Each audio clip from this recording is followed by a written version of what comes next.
I'm Antoine Garnier. I work for IDSA. I'd like to welcome you for this second part of the first day of the Winter Days. We'll have plenty of very interesting content for those interested by data spaces this afternoon.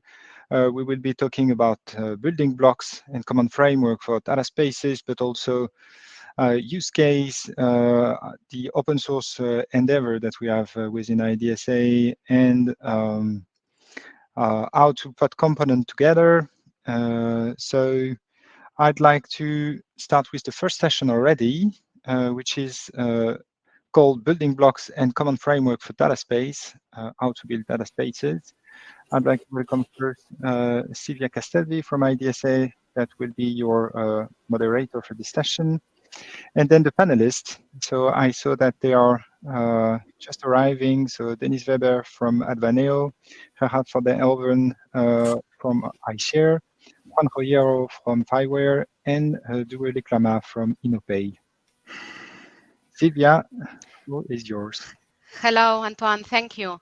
And welcome everybody to this afternoon session. We had an interesting session this morning, and it was commented during the introduction of the Winter Days that we want to know how to build data spaces.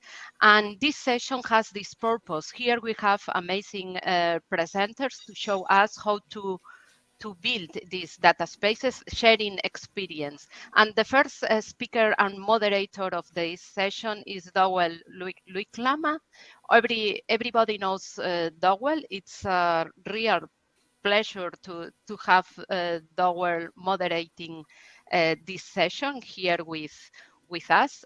I think I cannot see him, so we need to wait a couple of minutes. So in this session, we will have also then Juanjo explaining their experience in implementing building blocks in I4 Trust projects. And then Gerard from iShare will explain an example of data sharing spaces. And finally, Dennis Weber. So we have Dowell here to moderate this session. Thank you, Dowell, for joining. Dowell is a founding member of Innopay, an amazing data space initiative in Netherlands. He is also promoting several initiatives in data spaces in Europe, such as Data Sharing Coalition, Data Spaces Now. And thank you, Dowell, for joining. It's a pleasure to work with you. And also, Dowell was involved in the design principles position paper writing as editor and main contributor. So the floor is yours, Dowell, please. Thank you, Sylvia. Thank you for indeed reminding of the paper on data spaces already more than a year ago. But I must say, I look it up regularly. And I'm going to also use a few of those concepts in my presentation. Thanks, everybody, for joining this session. And with, well, the five of us are really focusing on practical realities of data spaces, because we hear a lot about, of course, the bigger concepts, but at the end of the day, we need to bring it into practice. Let me also, I also brought some slides, so I'm going to share my screen as well. It is shared now. I will start my. Can everybody see my screen now? Yeah. In presentation mode. Perfect. All right. Yeah. So the point is there are no data spaces without users and their cases. We often hear the word use case, but it's a serious message, I think, of this session, is that at the end of the day, it's about use cases, but it's about the way we do these use cases and the few principles we apply to those use cases in order to preserve the vision of the data sovereignty and the interoperability. And after so many years of data spaces, we see that data spaces is an inspiring concept, on a high level creates quite some enthusiasm. But if you bring it down to reality, it means many things to many people, which is good and practical as long as we realize this going forward. Here is the mentioned report, because in this document we really, I think, succeeded in with quite a group of experts to nail down the key concepts of data spaces, which is about data sovereignty, about data spaces, and of course users. And it's for users and their use cases. We are all doing this. And a user is a person as a citizen, but often also as a user on behalf of a company, who is then in charge of data and who has through data spaces will have secure, transparent, trusted, easy access to data in a unified fashion. And unified is important, is that we sort of develop a way on how we treat data. It's a bit similar to, we found over the years, a way to do telephone calls or to send a message or to do a payment in a store that's sort of standardized all over the planet. But the way we share data for users is still not unified and standardized. And I think this is what data spaces can bring us and will bring us. And it's still gonna take some time, but if we take every day little steps, then finally we will get there. So the core concept is, of course, data sovereignty, and data sovereignty translates back to functionality for users, say use cases. And we have here some categorizations and some examples of use cases. We see consumer use cases, we see business use cases, and public use cases. And even more specific, it's about functionality for people, a use case. And in the end, data spaces facilitate functionality.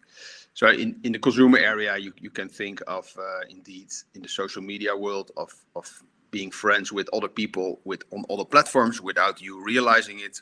It's a bit similar that you can call anyone without realizing with which telephone company they are. In the industrial world, we know plenty of examples, also through the great work of IDSA. And in the public world, there is also more and more interest, and we will show also some examples of that. But it all boils down on reuse of data and being able to give access to data to trusted other parties. So data spaces, I would like to make the point here that data spaces are of a fractal nature. That means that they look the same on every level of abstraction. And a data space is a collection of use cases. And so I try to depict this with a mathematical symbol, the summation symbol, in which a data space is just a bunch of users who interoperate and who have an easier, unified way to trust each other and to share data for a certain purpose, and which brings a certain value in terms of business or in ease of use. And so the world I see happening is that we'll have data spaces, we have use cases, we'll have overlaps, and you can even see groups of data spaces becoming new data spaces. You can have situational data spaces. It's all like a bird swarm in the end. A data space is not a fixed thing. And this is all, again, based on sort of practical challenges we see every day on really creating value for users in data spaces. Then there is the idea of data sovereignty, and also data sovereignty is not a fixed in stone concept when you have to implement it, and it has I here want to make create awareness that there is a very technical perspective of data sovereignty, and there's also a legal perspective.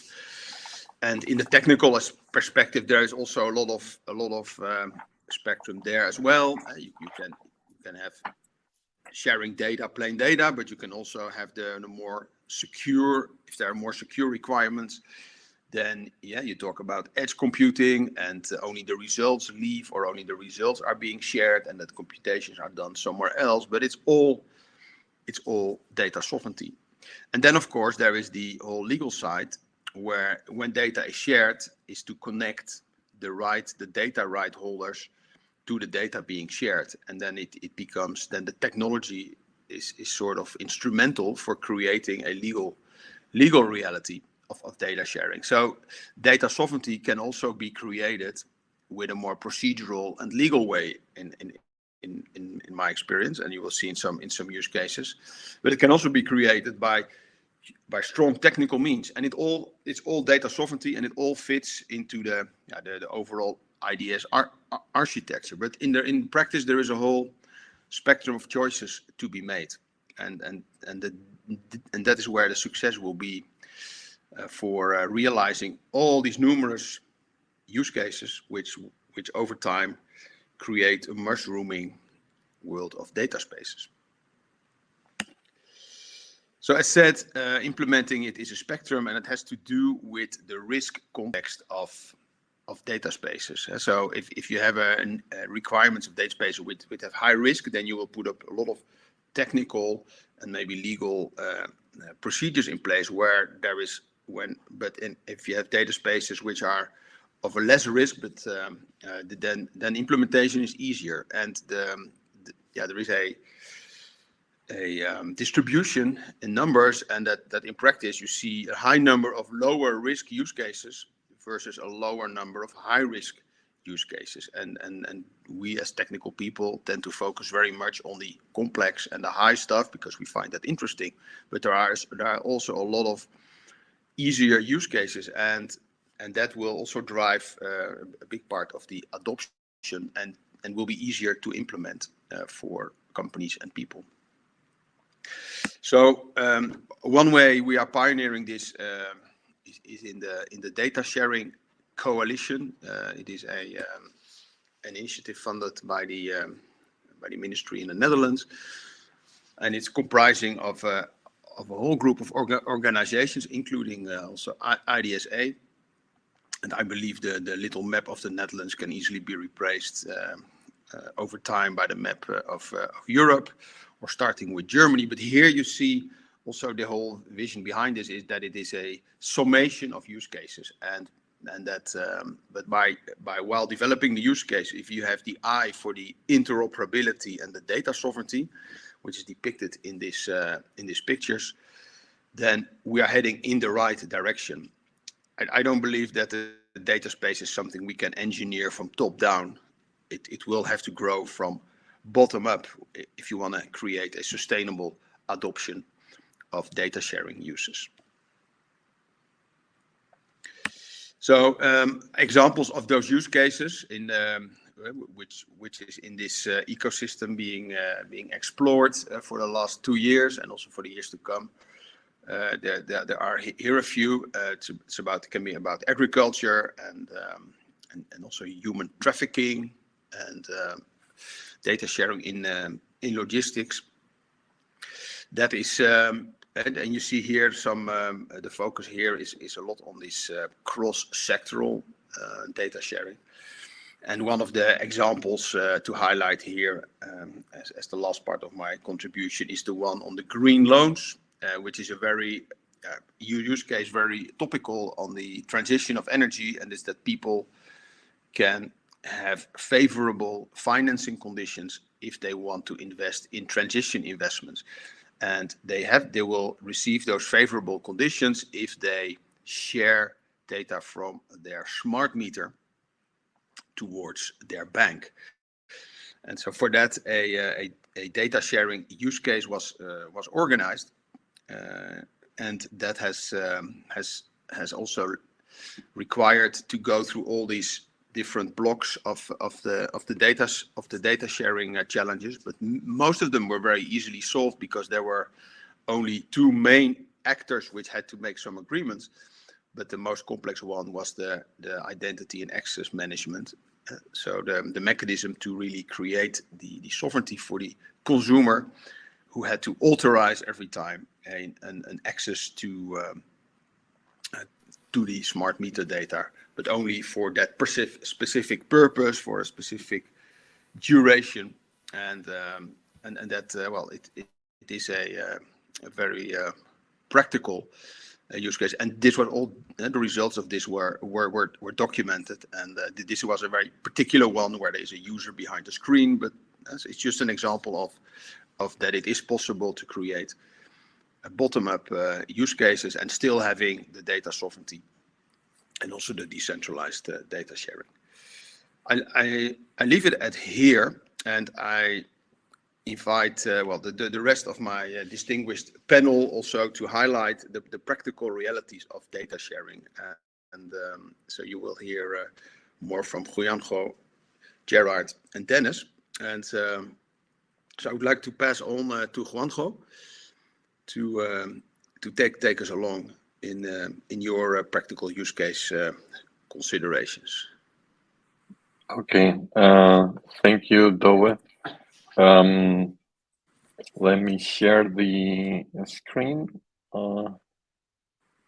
So I guess I can do this way. Please confirm if you can see my screen. Yes, we see you. Now in presentation, full presentation mode. So yes, well, this session is about making data space happen, because we want them to be here, and Dove has already introduced this white paper, the design principles for data spaces. Many of us contributed to that white paper, and I think has become a reference and a guidance on this. But one of the first message and concepts I want to introduce is that of making it clear that creating data spaces means making choices. And actually, if we want to make and materialize this vision and have data spaces emerging in Europe, we really need to be very, very careful making those choices. I'm Fireware, and in our DNA, what we have as that of making things happen. What we did was to start a project called I for Trust, which is actually about making those choices and bring something tangible that companies and the architects and developers in those companies can really use to create those data spaces we are talking about. We have a number of building blocks to materialize, technical building blocks on one side, governance building blocks on the other.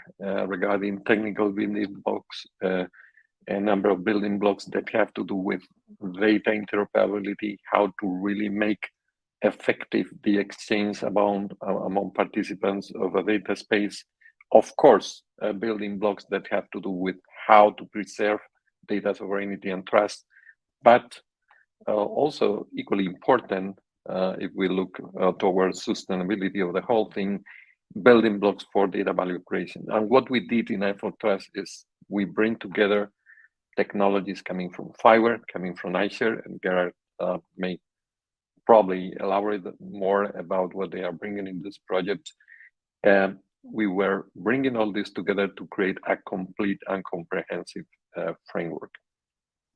That meant, as I said, making choices. So the kind of I for Trust framework we are bringing is about making those choices, and is, for instance, about making decisions. What is the language that participants of the data spaces are going to be using?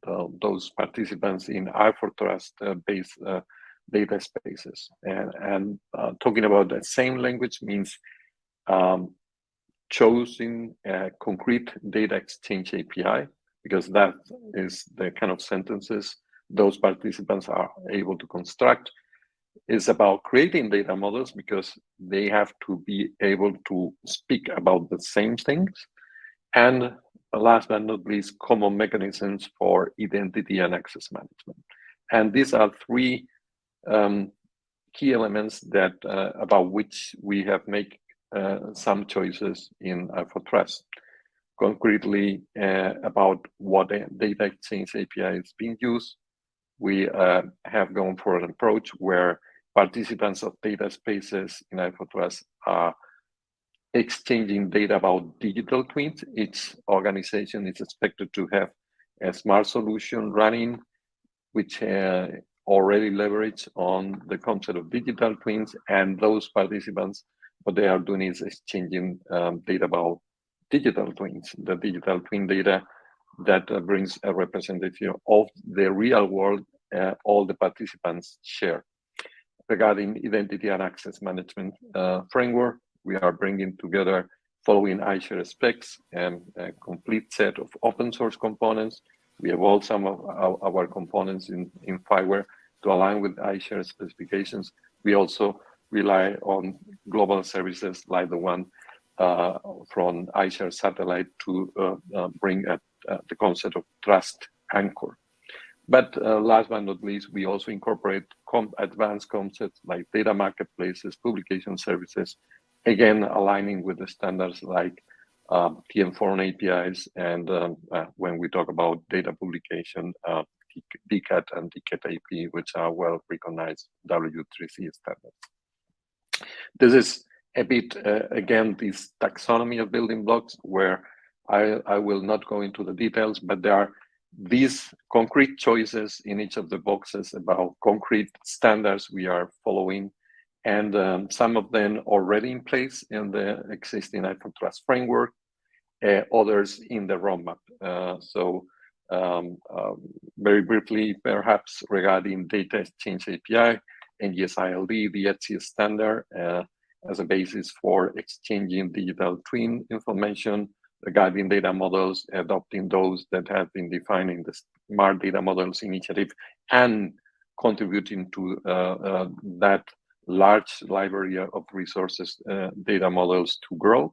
Regarding sovereignty and trust, relying on state-of-the-art standards like OpenID Connect, but going to implement in the short term the support to distributed identifiers, verified credential presentations, and of course relying on stable state-of-the-art concepts like eIDAS, and relying on iShare satellite services, and for the data value creation, the standards I was referring before. We are going to evolve all this in a second step to support also the integration with blockchain networks, that is going to play a fundamental role in data spaces for logging information and make sure that you can have an audit proof of different transactions within the data space. That is something we expect to have available first half of this year. We launched an open call within I4Trust, and we are proud to share with you that the first experiments using this framework, it is a tangible framework you can start using for creating data spaces, that is starting these days. The kickoff of these experiments was end of January. We have 13 experiments with 73 SMEs already involved. So we are talking about an ecosystem that is starting to emerge. So real, concrete, tangible things covering 6 domains: smart agri-food, cities, energy, smart environment, smart logistics, smart ports, and companies all over 14 countries in Europe. So quite a nice footprint and coverage all around Europe. We cannot go through all the details, but I think it's interesting to see how smart agri-food, smart logistics were 2 domains that really brought a good number of experiments, and this is quite encouraging because these are 2 areas where we will be able to bring the first clear examples of data spaces, not just solving one process, but really solving quite a number of processes. And one of the things we are envisioning in the program is that of making those experiments actually start also sharing information among them. Here you have the link if you want to dive into the details of those experiments. And I wanted to point out that there will be a second open call to be launched in May. Well, how this fits also with things like what has been defined in IDS through several years now. Some of you have already know that BDBA, Fiber, GaiaX, IDSA, we launched together the Data Space Business Alliance last September with the intent of having one voice and a common framework for interoperable data spaces. And this is one of the things we are currently driving is we are putting in place an implementation-driven plan towards trying to align and create a convergency from a technical standpoint. And this idea would be that of evolving through different stages, starting with things that are complete and already available, like I4Trust, but incorporating new functionality. We have, as I explained before, the plans for incorporating verified credential presentations and evolve the existing trust anchor, but we will start discussions how to integrate IDS connector technology, ODRL, that is also quite a nice result coming from all these years in IDS, and looking also with the to discuss the integration of marketplace concepts together with some of the GaiaX federated catalog concepts and so on. Last slide is just to bring a summary and some ideas about next steps. Well, I4Trust was created to accelerate materialization of data spaces, as I said, making choices, and but now is available there for being used to create data spaces. And some first set of experiments are already in place. We are incorporating the verified credentials and presentations technologies within the already existing identity and access management framework. And as part of the roadmap moving forward, we are going to start the discussion how to bring IDS connector functionality within the framework, how to integrate GaiaX concepts, and we hope this will be instrumental in achieving the technology convergency that is one of the missions and goals with which this Data Space Business Alliance was created. Thank you, and I'm happy to answer questions afterwards. Thanks. Thank you, Juanjo, for your contribution right now and also over the years in convergence and collaboration and yeah, making it all very practical. For now, I would like to move on to Gerard, but we don't see Gerard. Oh, you're there. Okay, you're on a different place. You're back. You do, but I'm just behind the other camera. So thanks, Douwe. In your studio, yeah. Go ahead, Gerard. Indeed, in the studio in Rotterdam. Thanks for introduction, Douwe, and great to be in this line of speakers, especially after Juanjo, where he shared what we do together with Fiber in driving I4Trust and in building those data spaces and make those data spaces a reality with the components that are out there already. And I want to connect to what Douwe said in the beginning. It's not about technology, it's about users and user stories. And that's where I wanted to share a few things that we're doing with the iShare Foundation and how we collaborate with IDS, with Gaia, with Fiber, and many others in the industry with the components that we bring. Because there's still challenges in the whole data space game, and we're still in the beginning. But I think it's crucial to understand that technology and legal are definitely going hand in hand when it comes to trust and data sovereignty.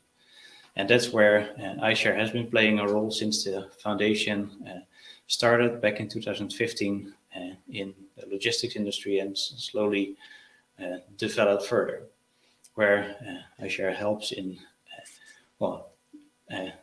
building trust and being a trust anchor within a data space. So to go a bit deeper into that, there are a few areas that iShare brings in this whole puzzle and in all the choices, like Juanjo said, of when you're building a data space. First of all, iShare brings the legal framework, basically a general NDA, which is general for all participants in the data space and within the bigger area, because it's not a single data space. Data spaces are much bigger and are overlapping and connecting. So organizations are usually part of multiple data spaces, and by using a single legal framework, it's really helping to make it easier to communicate. But then for specific data spaces, specific legal is still needed. So that's where iShare and the iShare satellites allow you as a data space to have that trust anchor and to have digitally verifiable whether there's legal coverage in collaboration with an organization. But jumping forward into the authorization bit, knowing that you know who's in the data space, you can actually, based on the IDAS, authorize others to actually use your data and access your data, even if it's in other cloud locations and other spaces.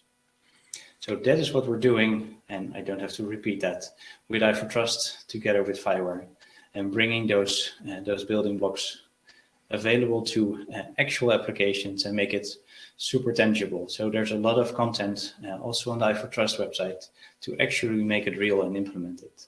Because it's indeed about the choices of what building blocks are you actually going to use. And in line with Juanjo's story, that's where FireWire and iShare bring a few components together. But what I really wanted to talk about now is to make it real, make it tangible. How does it work, and how do you make something to reality?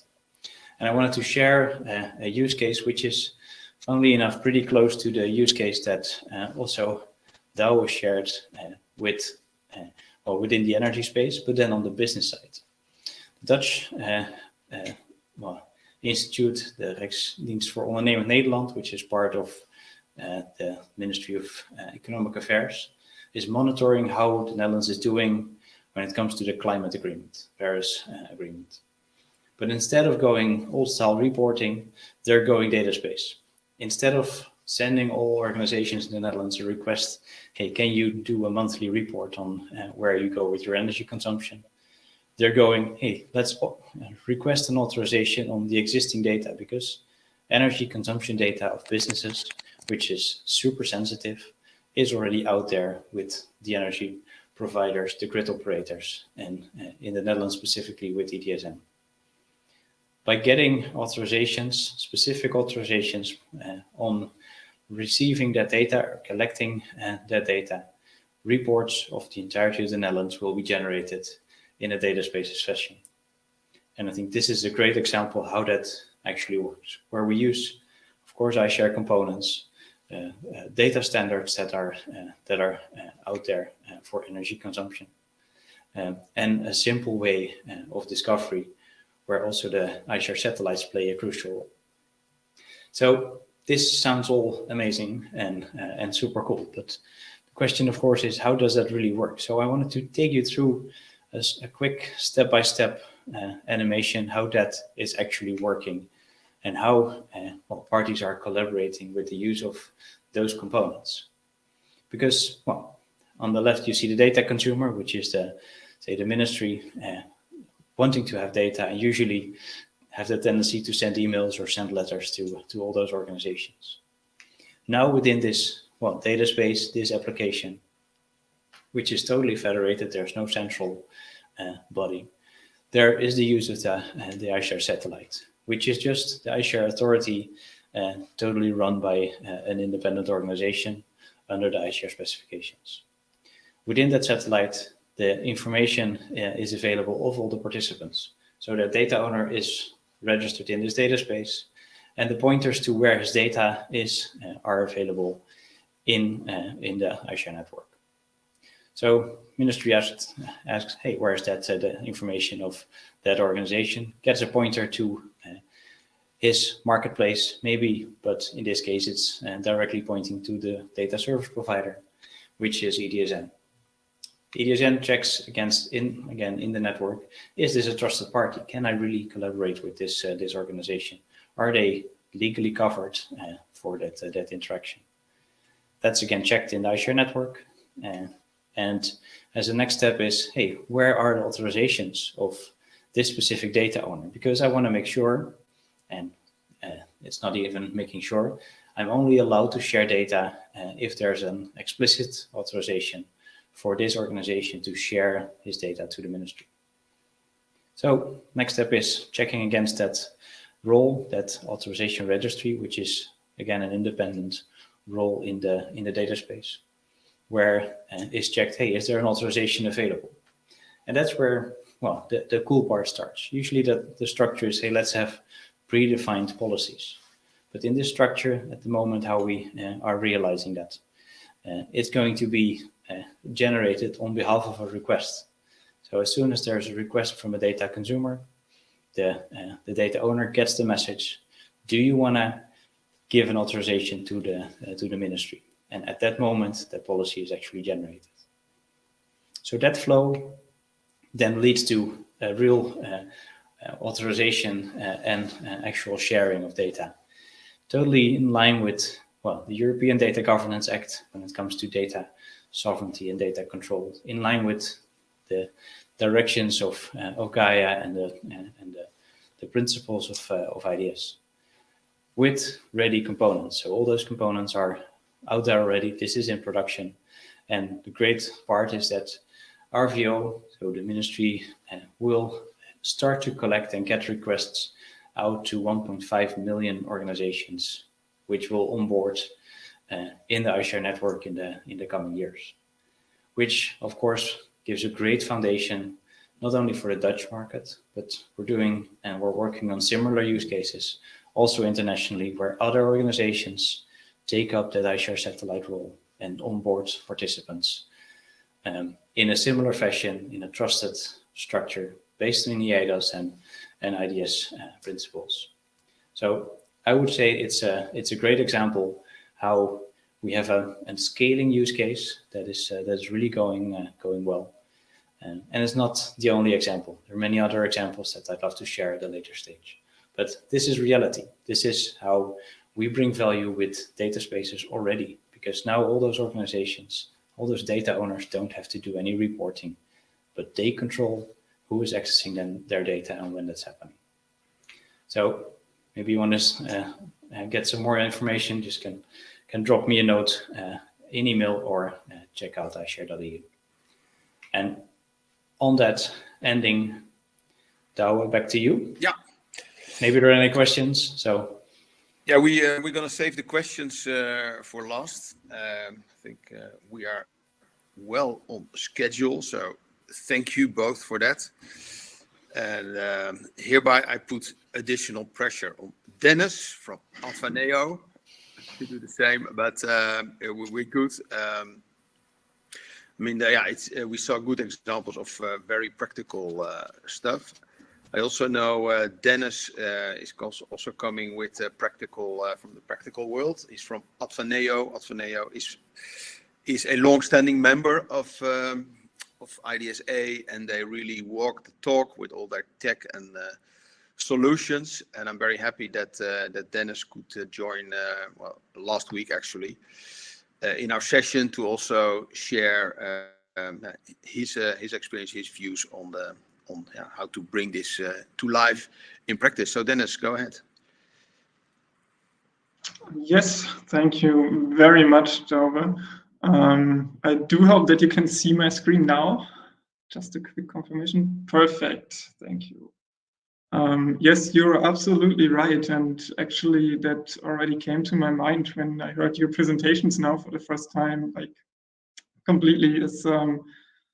We do actually fit very nicely into this whole topic at Aneo, but we are taking a little bit of a different approach, or have a different viewing point of this angle of building blocks and what does that mean.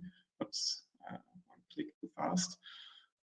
So yeah, I just start with basically my script from here a little bit. So during the next 10 minutes, I want to tell you a little bit about what we do at Aneo, why that fits perfectly to the topic of this session, and of course, provide you with a real use case that we are working on out of our research project called PERS, but more on that later. Once again, if at any time during this presentation questions or remarks arise, I encourage you to use the chat, or later even use that nice little blue button and maybe get on stage with us. So far, so good. Okay, so who are we? Why are we here? Advaneo is based in Düsseldorf, Germany, and started out with a focus on the topic of digital transformation. And we are mostly here because we are an active member of the IDSA since 2016. And since then, actually, we have started building solutions on the principle of sovereign data sharing. As you can imagine, during these 7 years, we have gathered a lot of experience in these areas. For example, we started up the data marketplace, so we actually know our way around sovereign secure data monetization. The whole topic of sovereign data sharing and data spaces in general really grew on us during the last years. So this technical experience combined with the feedback that we have gotten from our partners and customers that led us to our current key offerings. To save some time, I will focus on the most important one today, what we call our building blocks, which provide the infrastructure for you to build up your own individual data space. And that fits really nicely into what we've heard so far, because a data space is always your own individual solution. So it requires your work to make it yours. It's not one size fits all, at least not today. So as an introduction, I will give you a small overview of these building blocks and the way they interact. Just a quick notice, this will be the longest slide, so please bear with me a little bit. We start out with you as the users of our planned data space. From here, information and data will flow into a module that we would call the data catalog. That one manages the incoming data in an automated way, like tagging and cleaning and this kind of stuff. And of course, this module is highly individual in its form and function to the actual use case. So after that, the processing of the data will flow into our instance of our data marketplace module. Here, regulated access to all data assets in the ecosystem will be managed, and thus sovereign data sharing is actually provided.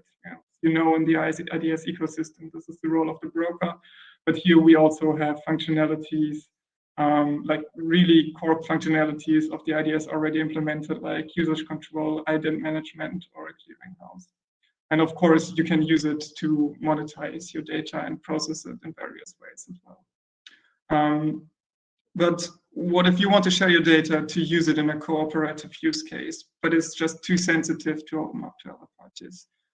We've heard that need from our customers, from our partners, and we found out that there is no convenient solution for that in the near future.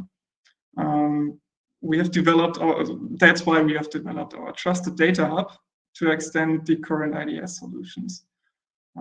Trusted Data Hub provides so-called privacy-preserving multi-party computation. It's a big buzzword, but it roughly just means that you can use your sensitive data in a collaborative project without ever revealing it.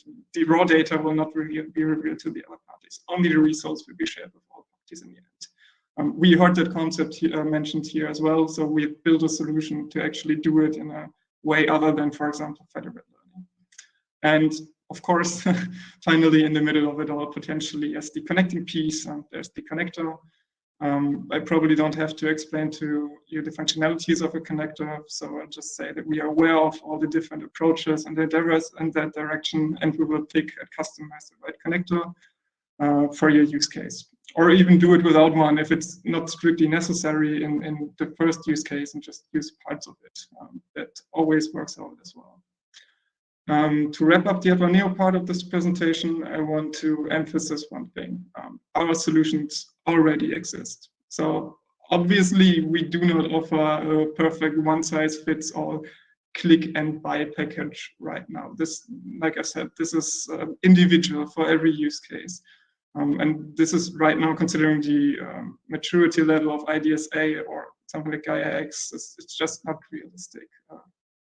But what we can do and offer is that we use the existing solutions and build basically a first MVP of your actual data space use case in about 3 months.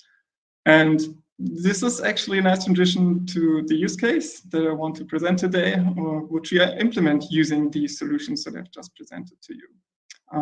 That use case would be PAIRS. PAIRS is part of the, PAIRS is a governmentally funded research project, and we as Apaneo are the consortial lead. It is short for Privacy Aware, Intelligent and Resilient Crisis Management. And in short, we want to develop a cross-domain data and service platform which helps businesses and political actors with the topic of risk and crisis management. We want to do this by using cross-domain data and AI services for detecting and modeling crisis scenarios, forecasting the consequences out of these scenarios for its actors, and then give recommended actions for the actual users. As you can imagine, when I say buzzwords like data platform, cross-domain, or business and public actors, that this screams for the concept of data space. So on the screen you see right now is a rough visualization of what I have described earlier. Cross-domain data sources being used for crisis detection, scenario generation, and so on and so on. What's a little bit different or added here is the opaque area surrounding all of that, which has the labels of the IDSA as well as GaiaX on each side. Oh, I think I can even point stuff here. That's very nice. This means that we do plan on gathering our services and data assets and whatever else we can find in this area under the banner of something that we will call the resilience data space and connect it to these ecosystems. So that is the actual plan right now, to build up the resilience data space and use it in IDSA and like in the IDSA ecosystem and connect it also to the GaiaX infrastructure. Okay, next slide. Okay, here we are. So how do we plan to use our data space building blocks for that? That is depicted on this slide, which in the first glance looks very confusing. This is a very rough architecture overview, but I mainly want you to focus on the right side of the screen. So basically here, this is what I'm going to talk about. You can see that we have 3 main layers. On the first layer, on the interface or the data ingestion layer, we can use the connector as well as the data catalog. Like I said, it connects to data sources and then we can manage the input data. On the layer above that, the crisis management service layer, we will use the trusted data hub to enable the processing of even sensitive data. I will give you examples of what that will be in the next slides. And on the third layer, which is what the actual user will see, we can use our data marketplace to manage the access to these services as well as the use data assets. Give me the next slide. Yes. So how does that translate into the real world? Where do we start with PAIRS? Currently, we are focusing on 3 main areas. The first one being supply chain management for production or manufacturing. The second one is health, and the third one is energy. For each of these, we are currently working out the specific details of the use cases, which leverage crisis management to increase the resilience of the participating parties. And of course, we are always open for new input and further interesting ideas for use cases from your side. So if you're interested in anything like that, in the end, there will be contact details. I'm also available on this platform, just FYI already. Next slide. Okay. But to keep this presentation a little bit in the limits of this time frame, just focus on one use case right now, the supply chain management for the manufacturing companies. The goal is easy to define and not really new. I'm just thinking here about about projects like the Smart Connected Supplier Network by TNO or Smart Factory Web by the Fraunhofer IOSB, just to name a few, both of which we don't want to compete against, but basically just to build on and cooperate with in the future. So what we want to do is increase the resilience of manufacturing companies by ensuring a stable supply of raw materials and goods, or in other words, by making the supply chain resilient. One main way to do so is by making the process more transparent. But of course, that is difficult, as the data required for that is manifold and sensitive on a lot of levels. Not even speaking of the vast amount of different parties which would have to be connected. That is also why you will probably hear that if you are in that topic as well, we go away from the term supply chain and more to the term of supply network, because in the end, that is what it is. So then again, it screams for something like a data space, right? So that is also our solution. Our solution for that is to use the sovereign data sharing approach of data spaces to build up that network on its own, basically. And just a quick insight to circumvent the cold start problem, where we start with a bottleneck analysis of your production, identify critical areas in your supply chain, and then use the past services for early crisis detection and recommending actions. And that way, make your supply chain a little bit more resilient, even though we don't know all of its actors and have access to all of their parties right away. And as usual in such a research project, we are obviously not doing this alone. Currently, our consortium consists of 23 partners, combining the skills and knowledges of very different backgrounds and industries. We are, as you can see on the slide, this ranges from very big names like IBM, SIG, or PwC, over research institutes like FIR and Fraunhofer, up to small agile experts like T-Blue or Bisping, and obviously a lot more that I cannot name all at this moment. And then we are already at the obligatory last slide of such a presentation, my call to action. Be part of it. If you're interested in what we do with Paris, don't hesitate to contact me, anyone at Edwaneo basically, or visit our project website, which I have given on the right. Multiple contact information there. Or of course, if you've got inspired to build up your own sovereign data sharing use case, we are happy to talk to you about your ideas and find a way to make it possible with our data space building blocks. So yeah, let us know. And with that, thank you very much for your attention. And that would be it from my side. I guess we are open for discussion now, right? Yes, thank you, Dennis. Yeah, going from supply chains to supply networks, that is an interesting remarks which gives some echo, and also the one from Juanjo. Data spaces is about making choices, but we'll get to that later. There was one question directly related to your presentation, Dennis. It's from Ute Brunner. Maybe you see it in the chat. If you never share your data, how do you ensure trust in your data products? It was probably triggered by your MPC remarks. Yes.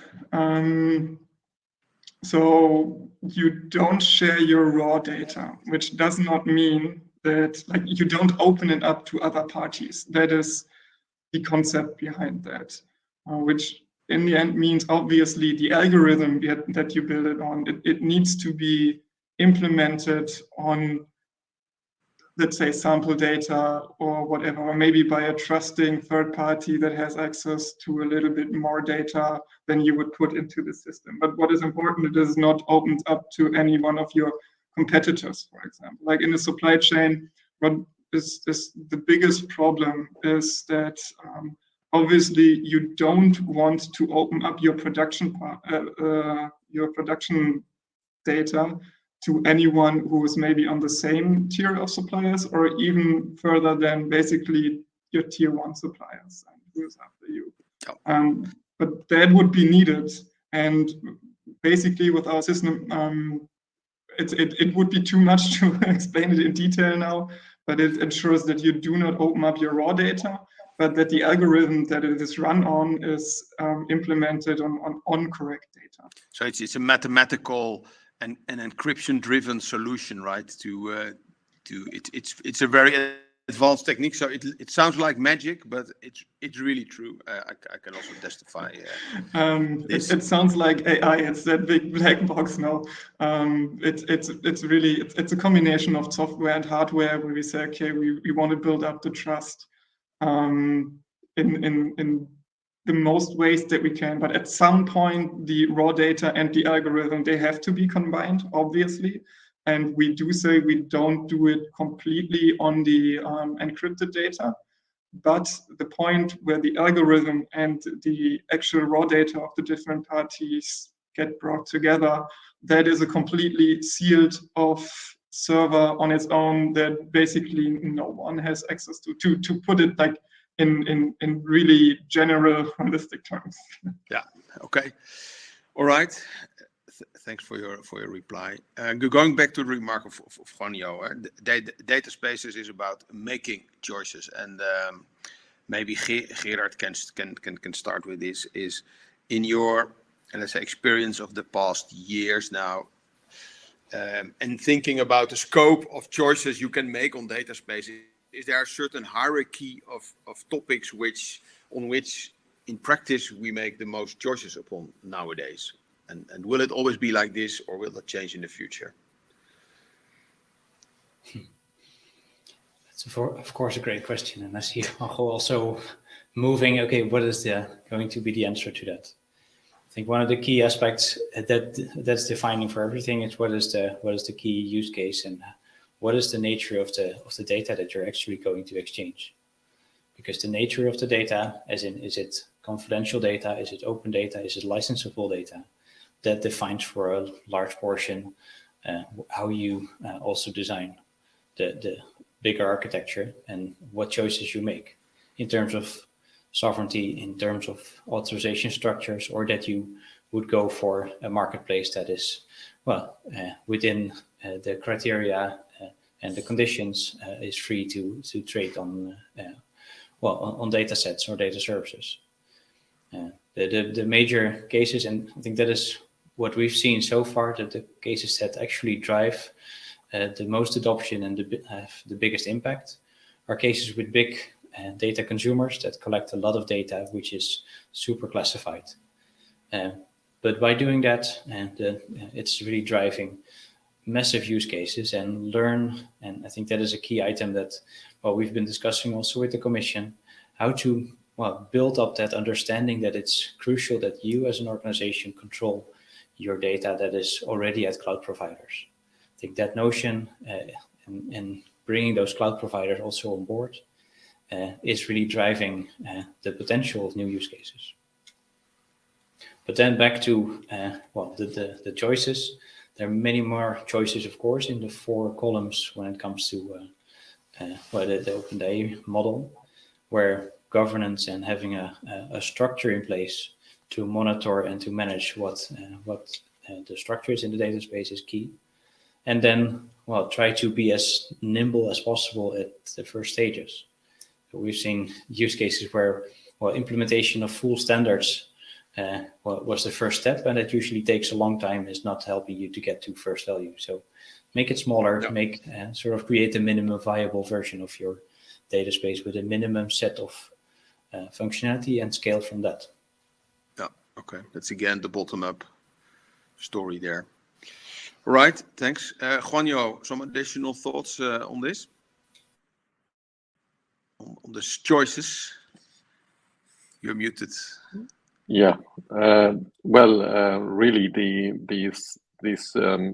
the choices. What I think is also relevant, and I think it's one of the great values of the paper about data design concepts for data spaces is that you need to make the choices in each of these 4 pillars. It's not about, okay, I can just make some choices in one of them, and then this way we are going to have data spaces happening. You actually need to cover all these fronts. And I think this is one of the topics on which we really insist very much, because sometimes there have been only partial views about saying, okay, we only need to define a security framework, and with that, data spaces can emerge, or others that may be coming with the idea of, okay, we only need to come up with the standards for interoperability. No. So one message is we need to come with something that is complete and covering all these fronts, all these pillars, and that's very relevant. And the second idea is we need to bring use cases and more use cases. We need really stories to tell that can become like references and can guide the new use cases in their path and towards adoption. Yeah. Okay. So it's really it's full scope, but the depth of every topic differs per use case. That's basically what you're saying. But you cannot have use cases in which you can ignore just a few aspects out of this grid. Right? I think that's a very important message. And Dennis, any other thoughts on that? I saw your big consortium, so you must have quite a complex governance, maybe, or a lot of attention on that topic. Yeah, yes and no. This is once again with us really completely depending on use cases, and also depending, like that is why it's super interesting for us, on these regulation frameworks that are being worked out upon in, like, on IDSA, on the different endeavors that we've seen today. And our best approach is to always be aligned to that, because I also feel like these are growing with every use case that we can find. So they're super important. And this is the only step forward, small step forwards. And then basically we are going to implement it from the implementation side. Yeah. Okay, now then I would like to conclude with the very important question from Lars, and I need short answers for that, because I see Antoine already also appearing in our session. That's a non-verbal sign that we have to speed up. Is that if you see the question of Lars, will we have certain minimum levels in choices there, or will we have a lot of endless variance and, well, in my words, sort of fragmentation and silos everywhere? That is a bit. So Gerard, some words on that. Yeah, of course, from my perspective, there's going to be a bigger standard that is going to be used by multiple data spaces, because the real value is not only within the data space, it's really across data spaces, because organizations always work in multiple areas. So starting from a structure of that identity and that trust anchoring structure, combined with legal, I think is a key item. But on top of that, there's a lot of variations. Okay, I see Dennis nodding at that as well. Okay. Yes, I agree 100%. Okay, and Juanjo, do you have an opposing opinion? Well, in my opinion, precisely, if you leave many choices open is where then endless variants happen, and then there will be missing opportunities to really foster innovation and so on. I always put an example. Let's imagine if the World Wide Web has been defined so that the markup language being used when you publish a web page was optional. Why not? Let's allow different markup languages. Then the World Wide Web haven't exist as it is. Simply, period. So therefore, we have to come with choices, as Lars has pointed out in the chat, is about creating, of course, that minimum number of choices, but that will certainly ensure the interoperability and the creation of this innovation. It's a trade-off. You cannot go too much, over-defining absolutely everything, but you really have to come with the minimum choices for each of the pillars and really go for it. It's cool. My honest opinion. So this is our task for the past years, but it will be for the coming years as well. Is figuring this out. If you allow me a last word, that is what we are trying to do in the Data Space Business Alliance, working together, the four initiatives towards trying to agree what could be that minimum set of agreements. Yeah. Cool. All right. Thank you, everyone, for this great panel, for your insights, your preparation, your enthusiasm, and your commitment this afternoon. And I give the word back to Antoine. Thank you. Yeah, let's break silos and let's agree on a common framework, right? So you discovered a couple of building blocks that are composing this common framework. Well, I would propose in the next session to see how to apply them in a real use case, and that's the purpose of the next presentation by Boke, Geld, and Richard Homs that will be talking about realizing data sharing use case as a stepping stone for data space, how to set up a use case. Boke, Richard, the floor is yours, but maybe we're waiting for Richard. Boke? Yes, Richard was going to kick off.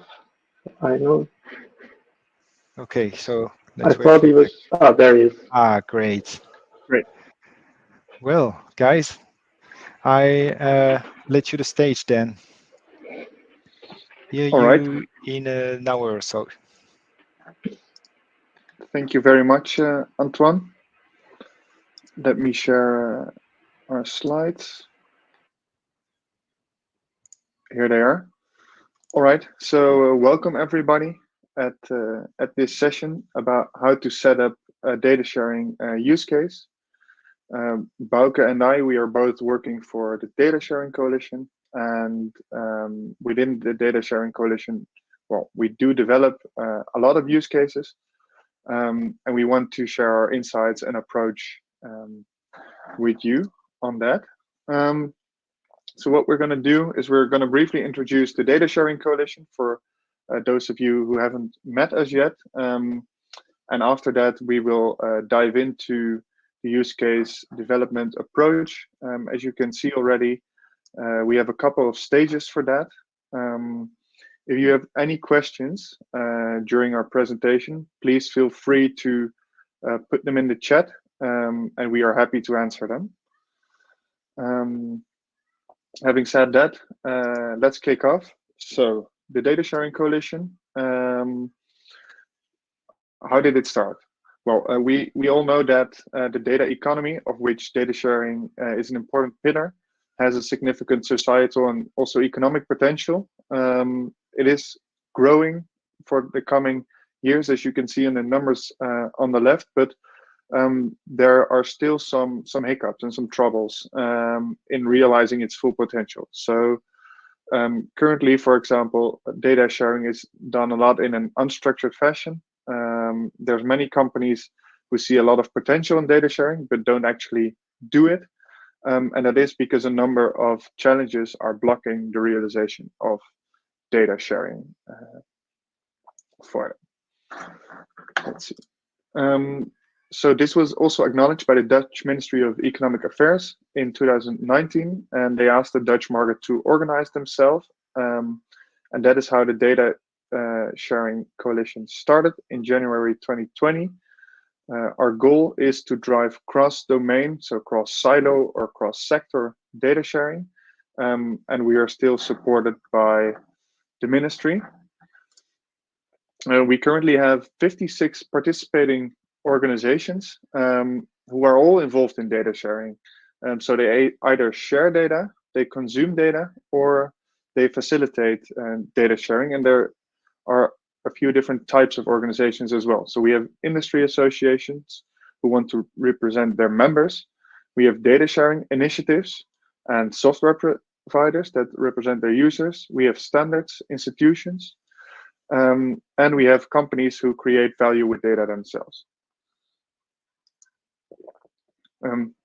So in the Data Sharing Coalition, we're currently in what we call phase 1, convergent plan. And within this phase, we have 3 tracks to get to the goal of cross-domain data sharing. So the first track is use cases and use case development, which will be the focus of today.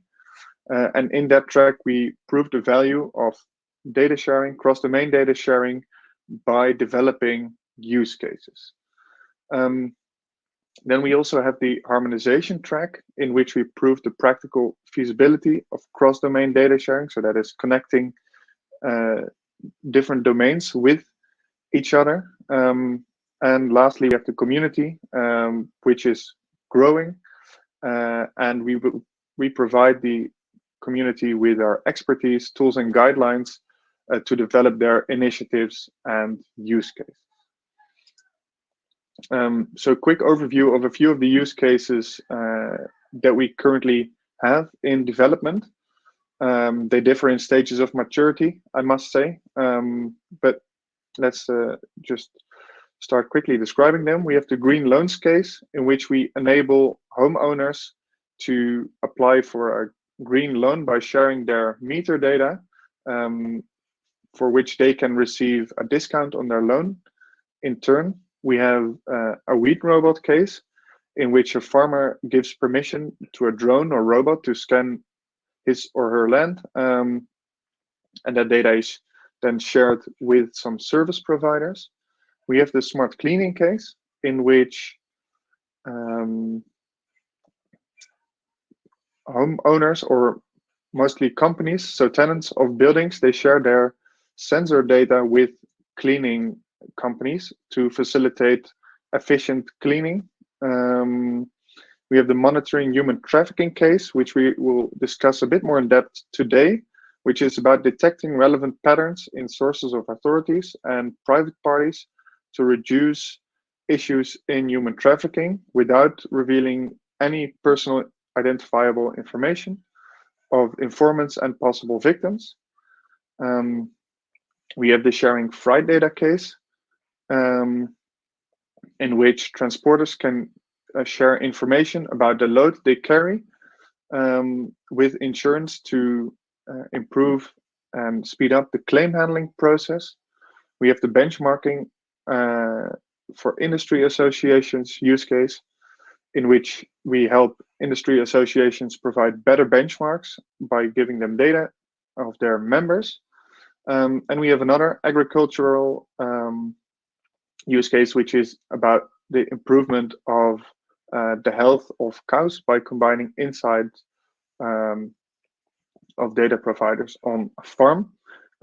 Yeah, so this is just a quick insight, and as you can see, data sharing is applicable everywhere, as hopefully most of you probably know, and it can be in many forms, many cases. But yeah, let's get to the gist and to use case development as we do it at the Data Sharing Coalition. I will dive into stage 1, explore, and then I'll give the word to Bauke to guide us through the design and implement stages. So at the Data Sharing Coalition, we see that developing use cases is the basis for developing data spaces, and in the end also cross-sectoral data sharing, as you can see in this image. As we view it, a use case goes to different phases before we can actually call something that started out as a use case a data space. So, and well, in those phases, the first phase is exploration, in which we define the value and scope of a use case. The second phase is design, in which we design a scalable use case, and scalable is the key word here. In phase 3, we implement, and we realize the first data sharing transaction between the different actors in a use case. And in phase 4, we scale. And there we scale up the use cases by organizing governance and agreements, and also get extra parties into the use case development process. And currently we help our participants accelerate their use cases through 3 stages: explore, design, and implement. And after each stage, the participant or consortium can decide whether or not to continue. I will not dive into this overview as we will go through each phase step by step. What is interesting to see maybe is that we developed a tool for every phase to help you go through it. And the latest tool, the use case implementation guide, its planned release is this month. But if you want to already access it, you can send us an email or drop us a message in the chat because we already have a draft version available for those who can't wait. So having said that, let's dive into stage 1, exploration. And to give everything a bit of a feel about what we do and how we do it, we will use the monitoring human trafficking case to illustrate our approach. So the situation and challenge in the human trafficking case is as follows. Human trafficking is a growing global problem. And data sharing between private, civil, and public parties can help to better gain insight in the modus operandi of criminal groups, because all these actors currently operate in silos, and human trafficking is definitely something that is cross-border. So also there we see another form of silos which can be eliminated if everything is arranged well.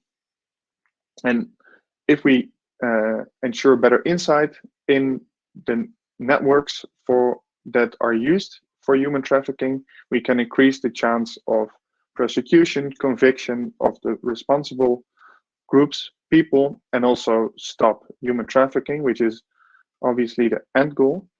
And the core challenge here is that parties face different barriers, challenges to share data with each other. Most important, the risk of revealing identity of their informants, and also legal complexities as public and private organizations have to work together.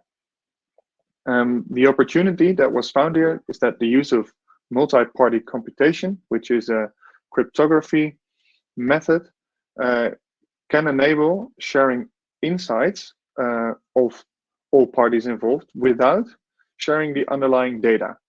And this could help to lower the barriers for parties to make the data available for research.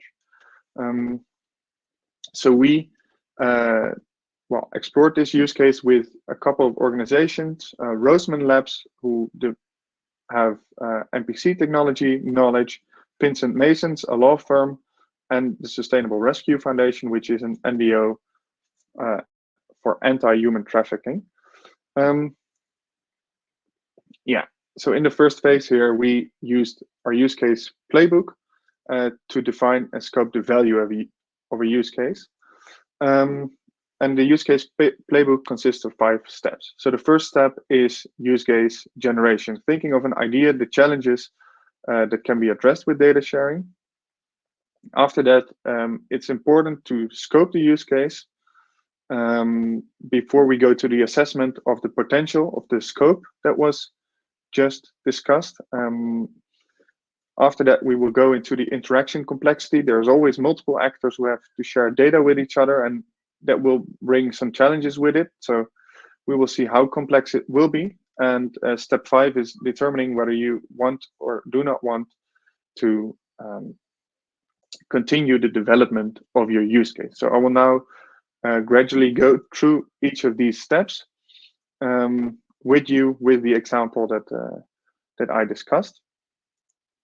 So the first step is challenges and opportunities. So you really have to validate with other parties that the opportunity that you see is understood by all stakeholders.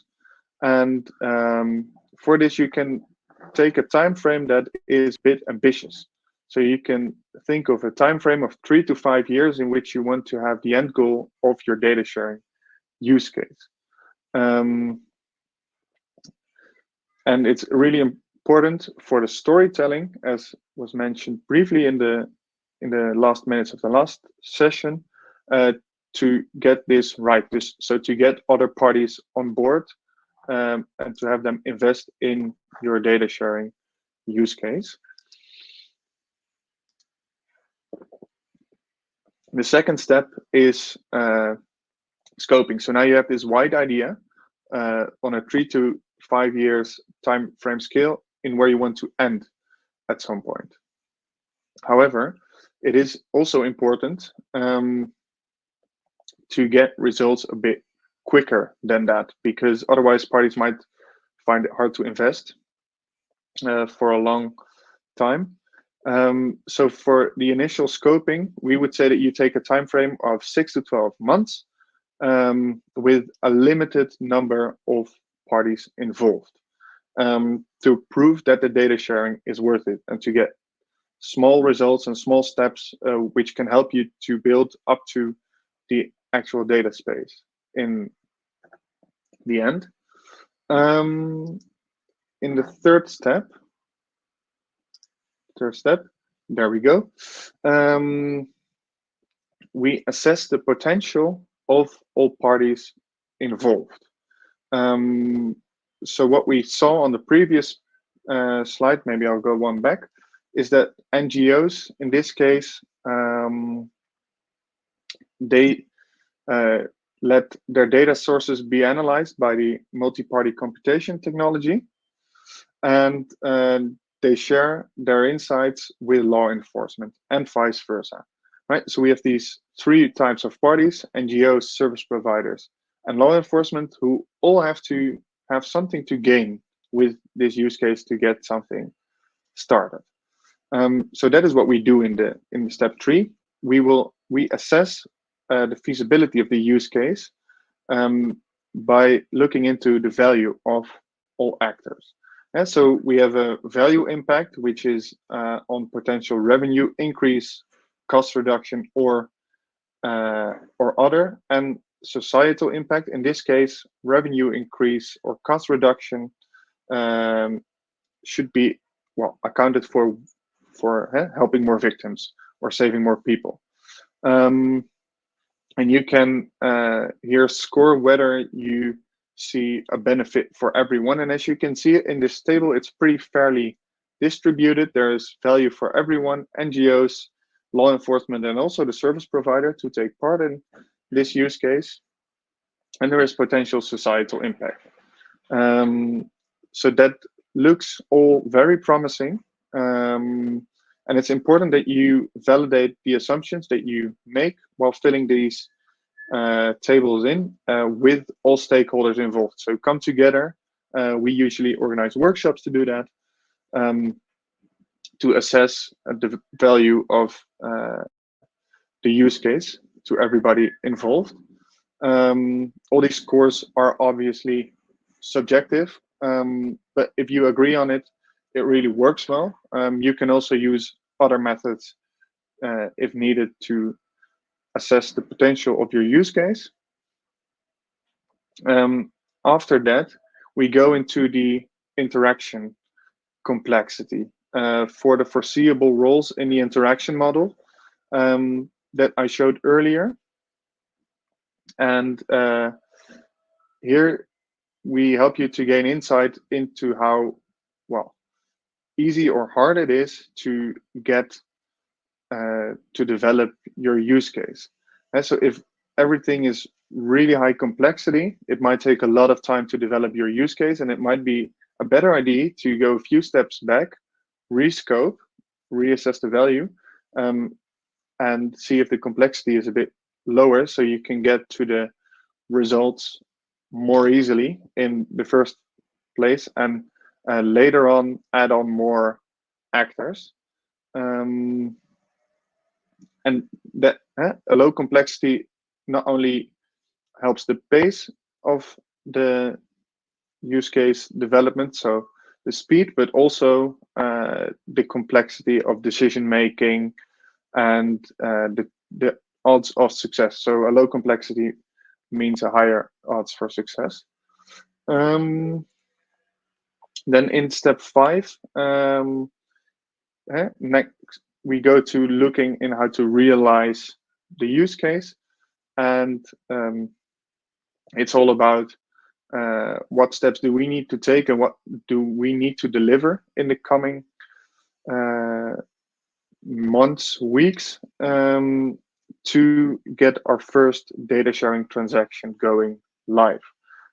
So you see here an example of the human trafficking or anti-human trafficking case, I should say, in which we set out a couple of deliverables which had to be designed and developed before we could go to the next deliverable and ensure the data sharing transaction. Feel free here also to invite others from your network that can help with this realization, or reach out to us or any other party that helps in developing use cases, well, to ensure success for you and your use case.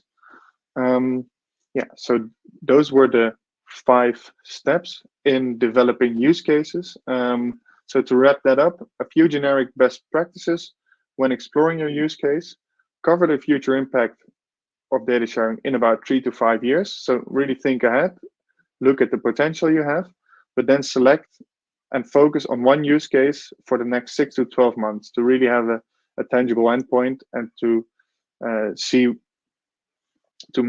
how to make the first data transaction go live. Also ensure sufficient value for the entitled party in the use case. And with the entitled party, we mean the person who well, either holds the data or has rights to share his or her data, because that is also always a crucial thing. And also collaborate. So validate your assumption on value or complexity with other stakeholders. You need to get a couple of stakeholders on board to really start developing your use case in stage 2. For now, I don't see any questions yet. So then we're over to you, Bouke. Thanks, Richard. Let me share my screen. Then you can stop sharing, and I'll take it from here. Yes.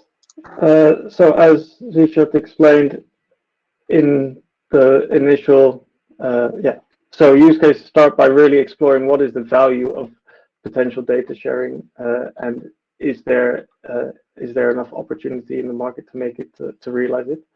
And what we see as a result of completing our stage 1 in the use case development is that you have a clear view of this.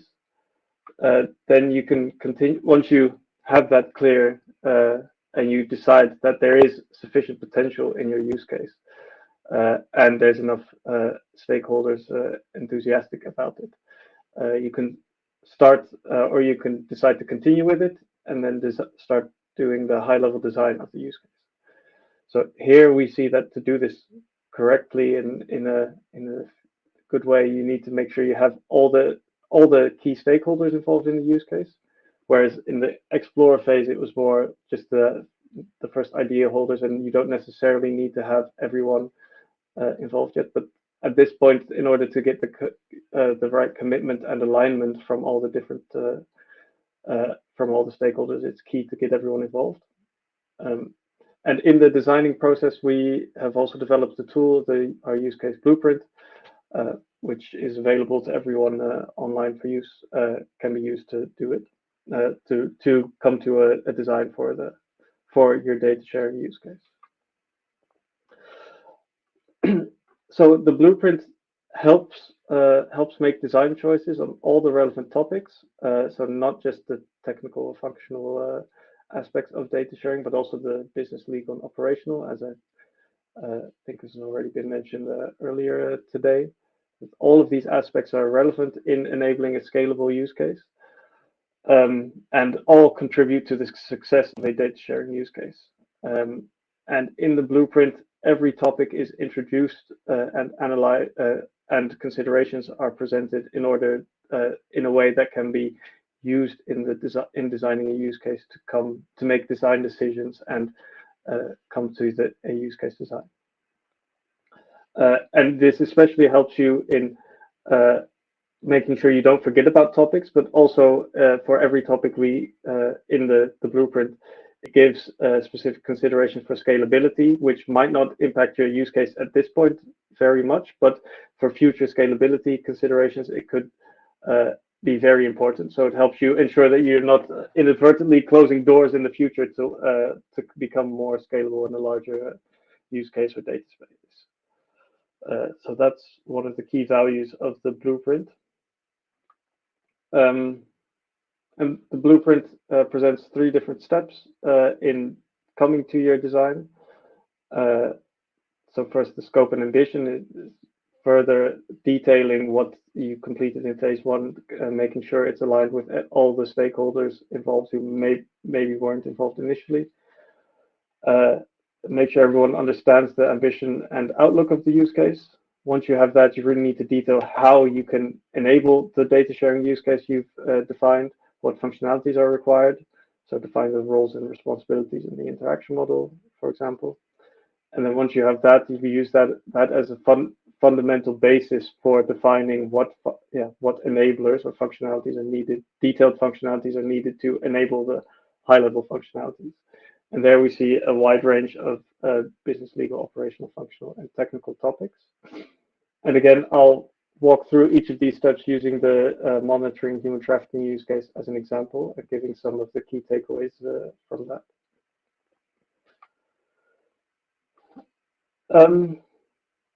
So the first step of the blueprint is the ambition and functional scope.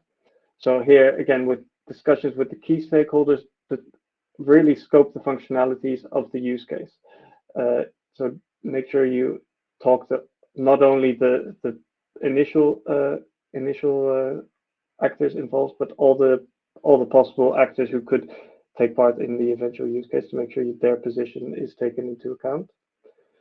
And really here, what we already saying, make sure you scope it small and clearly, because if you start small, it's much easier to get the ball rolling and then keep going from there. So for the monitoring human trafficking use case, we saw there were, when digging down into it, that there were 3 very clear sub-goals which were part of the use case. So one was varying use cases. I realize now the term is used double, but so varying queries and analyses that you can do on human trafficking data, and test a variety of these to see what value there is for participants. An example of the first one selected was to compare lists of names of victims, which the various NGOs had and law enforcement agencies also had, to see which ones are or aren't found on each other's list, because that can be very useful information for choosing which victim to help in what way or who to follow with questions like that. But of course, these lists of names of all these victims that the NGOs or the law enforcement agencies have are very, very sensitive information, so they don't want to share that. So that's only being then made possible here via this NPC technology.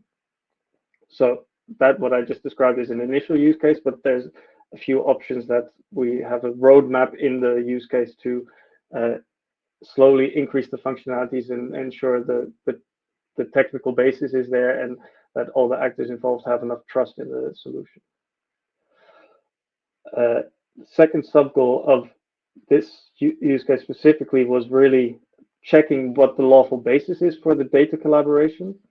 And this is also why our partner Vincent Mason came on board, because of this NPC technology really enabling this data collaboration, which wasn't possible before. We really had to look at what is the lawful basis that can enable this data sharing, and is that sufficient, and what contracts are needed, etc. And to really make sure that the lawful context is covered well.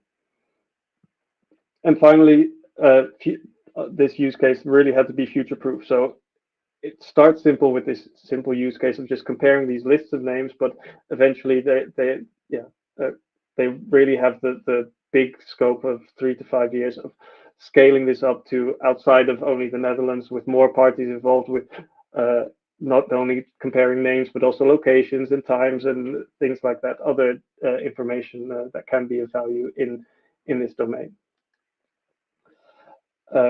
So we, in a couple of workshops, we really worked on this and made sure it was clear to all those involved. And once we had that, we could work on detailing the interaction model and really seeing what functionalities are needed and how will this work for the different parties involved. Yeah, making sure that all the functionalities that we want in that goal, so initially just comparing these names, that's possible. So you see here we in the results on the right, you see that we generalized the detailed model we had first. So here we talk about the MPC beneficiaries, MPC orchestrator, and data providers in general, and no longer about NGOs and law enforcement agencies. But we see that the data providers are that can be an NGO or a law enforcement agencies or any party with, for this first case, a list of names. And they have a responsibility in this to provide the data and approve the MPC operation on their data. The MPC beneficiary is a party that is defined as the one that receives value from the MPC operation and that gains insights from it. So if you're comparing these lists between 3 NGOs and you want to know if a name on your list is or isn't on their list, on these other lists, that party is the MPC beneficiary, so they will know for sure that the third person on their list isn't on the list of any of the other organizations, so that they can choose how to interact with that person better. The MPC orchestrator is the service provider really facilitating the technical side of this solution. So the MPC protocol and algorithms and visiting the data and all the cryptography and stuff like that. So in detailing this interaction model, we see that there's 5 main steps. The MPC beneficiary, the one who realizes the value from the use case, really defines the query and what they want, what insights they want to get. The MPC orchestrator develops this and validates that it has the correct data and it can do this according to the agreements made. It then executes the MPC query at the various data providers, for which all the data providers have to give their approval for every execution of the MPC algorithm. Then the MPC orchestrator has gained the insights from the data as an encrypted result, and it has to communicate this back to the MPC beneficiary. And this interaction model is really the basis where we always went back to when talking about the other topics. In the third step of the use case design, we talk about what the enablers. And as I mentioned, there's a long list of relevant business, legal, operational, functional, and technical topics. And the first thing we did was, okay, we see a very, very long list of topics. Which ones are most relevant for this use case? Because it's no use talking about things that aren't directly relevant or don't have a huge impact. Well, given those 3 goals that I already mentioned earlier, you can already imagine that the legal aspects were all very important, again, to make sure you can verify the legal basis. See, the security and the privacy aspect of things are also deemed very important in these settings because it's such sensitive data. But also the functional, one of the functional components of user experience was deemed very important. And for this specific case, that was because many of the NGOs are just small organizations and don't even have IT departments, or maybe have a single IT person. And still they want to be able to make use of this complex data sharing technology. So how can you really facilitate them as a user still having to make use of this very complex for them complex ecosystem to enable them to realize this value? So the user experience was therefore also one of these topics that was very important. Yeah, so we had many detailed discussions with all the the key stakeholders discussing all of these various topics, and that resulted in a long list of high-level requirements for this use case. And this long list of requirements, here shaded out because of confidentiality reasons, of course, but you can imagine there's we came to a long list of requirements which will form the basis of an implementation of this use case. So these now give some insights in what needs to be done in what needs to be done in what way to actually realize the first data exchange in this setting.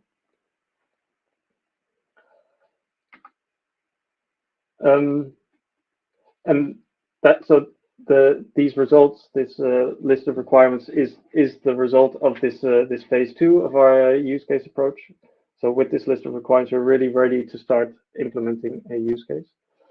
And some generic best practices for the various phases that I just presented. I think several of them I already touched upon. Really make sure to involve all stakeholders from all the participating organizations to make sure everyone's aligned on the results and are committed towards the steps that are being taken. Really focus on the topics that are relevant for the use case to make sure also you keep the interest of everyone around the table. Involve the correct experts and prepare the topics before having the discussions to make sure you can make well-informed design decisions. This was for the monitoring human traffic case, why these legal experts were explicitly asked to be involved. We consider all the topics to make sure you don't impact any, you don't potentially hinder your future scalability, and double check the requirements at the end to make sure you don't have any conflicting requirements. And so with these best practices, you can really come to a concrete requirements list of how to then go about implementing your clearly scoped use case. Once you've done that, we see that you're ready to actually implement the use case. For that, there's then you actually have the high-level requirements. You can get down to the API specifications on how these can be implemented and start actually building it to come to a first data exchange. For this, I won't use the example of the human trafficking use case, because those with very sharp eyes maybe saw that here these requirements were finished a couple of days ago. So we're not quite at that phase yet. So I'll just talk about this this stage more generically, and how the use case implementation guide can help any data sharing use case with its realizing its implementation. The use case implementation guide, or USIG, covers all requirements required for enabling interoperability. So this is mainly the functional and technical building blocks of security, identification, authentication, and exchange protocol, because these are really essential and the bare minimum for interoperability. One of the key assumptions in the use case implementation guide is that there's close collaboration between organizations in the involved in the use case. This is also what we see in practice being the case. We don't see use cases starting without having a clear view of what parties could be the data consumer or the data provider. It's really a joint effort of getting everyone around the table and making a specific use case happen. So that's why we focus on these blocks, and the other blocks are also, in addition to that, more difficult to make generic, as they're often more specific to specific data sharing context. And maybe finally, good to note that in the implementation guide, we didn't aim to create a new standard for data sharing. This is really based on existing data implementations, so IDSA and iShare, etc., and open standards, and just putting them together and maybe putting some glue here and there to make sure it all works, but also really to make it as easy as possible to actually implement these. So what I mean by that, I'll get to in a second. The use case implementation guide covers a single clear use case archetype, a data sharing archetype, which many of you will probably have experienced already when doing your shopping online. And so the archetype it covers is that in which a end user gives an approval for a data service for a one-time transaction from a data provider to a data consumer. So in online shopping, you probably often have already experienced this when at a merchant you select the payment method and then via a payment initiation service provider, you get sent to your bank to initiate an approval. You confirm the details. You log into your bank account with your strong customer authentication and authorize the payment. And then the payment is successful. So this archetype and this interaction model is, so here for payments, we generalize to data sharing, and that's what we have covered in the use case implementation guide. So what that looks like is that when we generalize it, is that an entitled party initiates a data service at the data service consumer. The same entitled party has to approve the data service at the data service provider, and based on that approval, a one-time transaction of sharing data from the data service provider to the data service consumer takes place. And this is the scope of the use case implementation guide. We've realized that not all data sharing falls within this archetype, but this is one that we see fairly commonly in a couple of the use cases that Richard mentioned at the beginning. The green loans, for example, is based on this, and several of our others are. And still, we also see that specific building blocks that we define here for this archetype can also be applied to other archetypes. I won't go into too much detail, but the use case implementation guide boils down to an API specification for 4 specific steps. So 4 some prerequisites that need to be fulfilled before the data exchange can take place. For the approval mechanism, which we do following just an OAuth 2.0 flow. Then the actual data exchange, where data is sent over the line between the data service provider and data service consumer. And then finally, the use case has to conclude. So as I mentioned, for every interaction, in principle, every one of these lines is an API call and can be fairly simple. So could be covered in here on the top left, you see a single requirement required 7. In principle, this should be enough for someone to understand what the API should look like and how it should be implemented to enable that interaction. But yeah, as I mentioned, the main goal of the use case implementation guide is really to make it as simple as possible to implement this. So for every one of these, we include a overview of what the request or response looks like, what are the elements in it.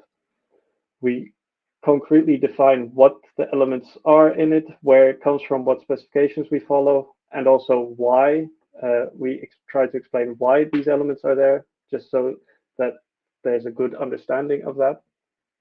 And finally, we give a example of what the request or response looks like. Again, all of these things really to hopefully lower the barrier so that making a data sharing implementation is really as easy as possible.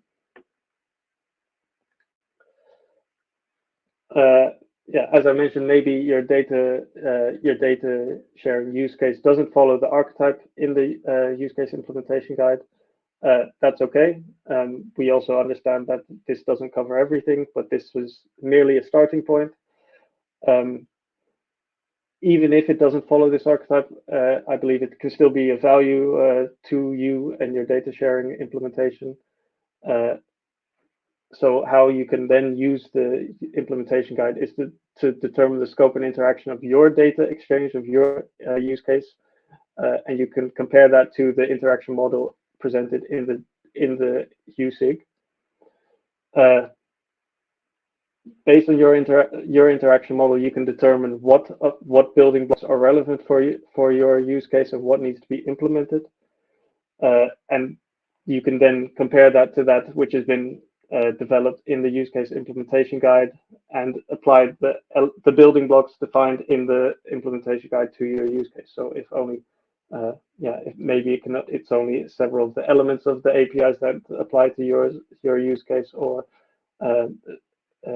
maybe it's not a approval or consent mechanism, but something else, then you can still use specific elements of what is defined in this implementation guide in your solution, and hopefully we help accelerate use cases with that.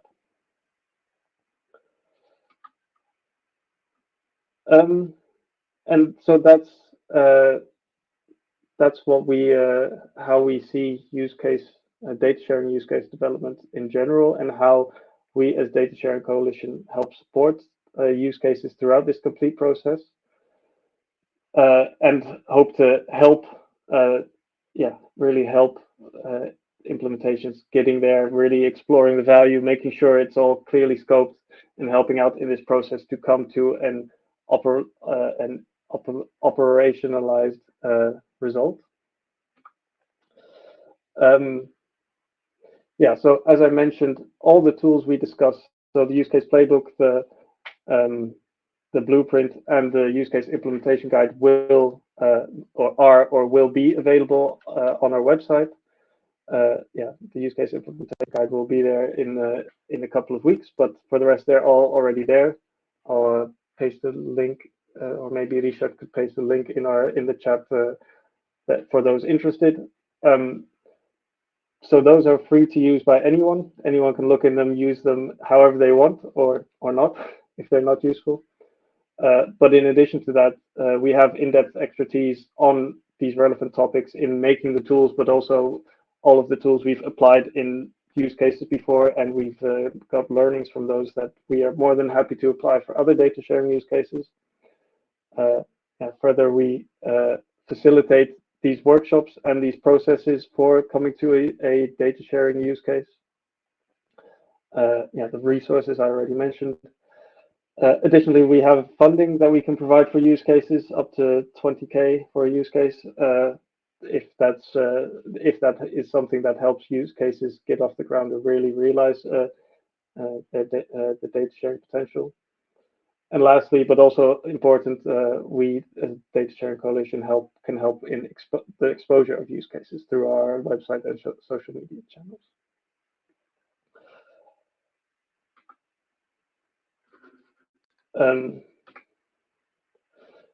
So for any of those interested in realizing data sharing use cases, or who have ideas about potential data sharing use cases, already are in talks with partners who are working towards a specific use case, really a bottom-up approach of how can we realize value with data. Or go to our website and use our resources, or get in touch and see if we can potentially help in any of these cases. That was all we wanted to tell you guys today. I have left some time for any questions, if there are any. And else, me and Richard will also stick around in the lounge for a bit if there's any specific questions, or you want to chat. You can always feel free to reach out to us directly, or via the email. Okay. Thank you. Thank you to you both. I don't see any question popping in the chat. Indeed, you could be chatting directly, or maybe people are just reserving the question for a live chat in the breakout room in a minute. So don't hesitate to join Boke and Richard for that. They will be there. In the meantime, I would like to announce a nice break. So thank you. I can see that just now when we are asking for them, questions are arriving. So do you think that your methodology is suitable for any use case in any sector? Yes, thanks for the question. So in general, this use case is set up in a generic way that isn't anything sector specific. Also, the Data Sharing Coalition in general is really our dot on the horizon is cross-domain, cross-sector data sharing. So with that in mind, everything we do is in a generic way to be applicable to every domain and eventually become interoperable. So I think, at least in my experience, this approach is applicable to any data sharing use case, any archetype, any sector. I haven't come across one that I'm like, oh no, this is as long as it's data sharing. I haven't come across a specific use case within that I'm like, I'm not sure how it applies. So I believe so. Yeah, and I'm pretty sure you would be more than happy to test the methodology in any new sector, actually, where it was definitely not previously tested. Well, I was. Yeah. Anything to add, Richard? Actually, is that okay? No. I mean, Javier, I think we'd be happy to be challenged to see if our methodology works with you and your use case. So please reach out. Exactly. Well, thank you again. I was just on my way to announce a break now. Just enjoy this next 30 minutes to process a bit the pretty useful, at least to me, content that we had in those 2 last hours. And let's rejoin at 4 p.m. then to start back with the open source community session. So yeah, thank you again to the presenter, and hear you in and see you in 30 minutes.